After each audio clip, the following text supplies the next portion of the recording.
And hello again, welcome to part 3 of the Churchill chapter of my book. At this time, alarmed by what was happening in Europe, Churchill took the lead in warning about Nazi Germany and in campaigning for rearmament. Alarmed at what was happening in North Lincolnshire as well, he also suggested arming Grimsby in case of a preemptive strike by Cleethorpes.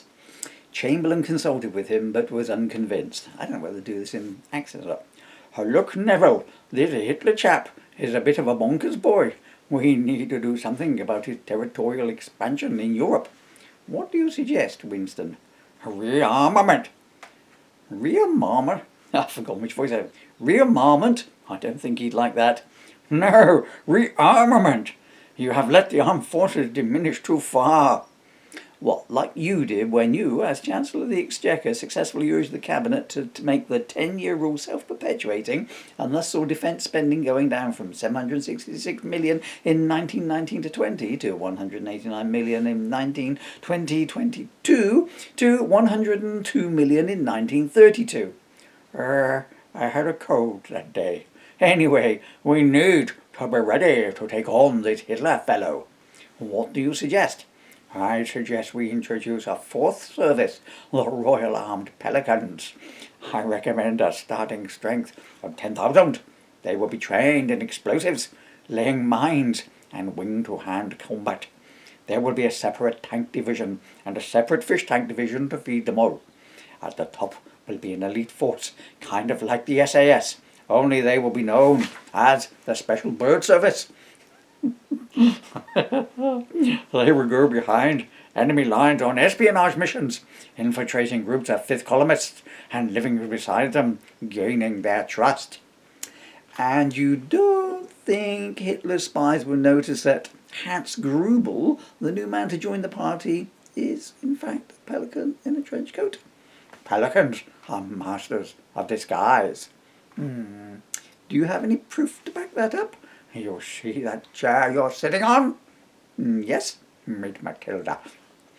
"I thought I smelt fish." "That's the sideboard. She's a blue-winged salmon called Deirdre. Salmon are also masters of disguise, you know." Winston, how much is this going to cost to set up?" "Oh, loads. At least 100,000 mackerel a year." "Hey! Oh, sorry. I messed that up entirely. I'm in the sunshine. I can't read the page." "That's the sideboard. She's a blue-winged salmon called Deirdre. Salmon are also masters of disguise." "How much is this going to cost to set up?" "Oh, loads. At least 100,000 mackerel." "A year?" "A week. This is going to be an all-inclusive force. They will need flying lessons and sailing lessons." "Flying lessons? Sailing lessons? They're pelicans, for fuck's sake. They can float and they can fly." "Not planes, they can't. They need to be taught, Neville, and just because they can't float, you can't prejudice them on that. Fatty Arbuckle could float, but you wouldn't expect him to do so all the way across the Channel and then fight Germans, would you?" "Fatty Arbuckle is American and dead." "Your discrimination is very worrying, Neville." "Look, Winston, I appreciate the offer. I'm sure you have the nation's best interests at heart, but Hitler has assured me there will be peace in our time, so I'm going to pass. By the way, my chair has just bitten me."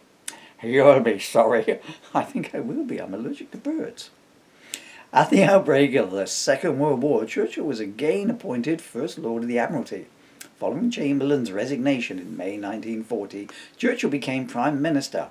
His speeches and radio broadcasts helped inspire British resistance, especially during the difficult days of 1940-41, when the British Commonwealth and Empire stood almost alone in its active opposition to Adolf Hitler and Bratwurst. He led Britain admirably as Prime Minister, although he did raise eyebrows when he conducted the D-Day Normandy landings from the Cabinet War Room dressed in a pelican suit. After the war, Churchill was defeated at the 1945 general election and began to devote more time to his favourite pastimes, such as writing and painting. He wrote several well-respected books on pelicans, but all the words washed off when they went in the water, so he wrote on paper after that.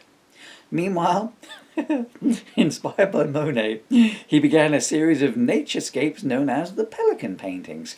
Stylistically unique, he dropped the format because the pelicans would not keep still, and he went back to using a brush. That is the end of the 3-part chapter on Churchill. I hope you enjoyed it. And did you notice anything in there?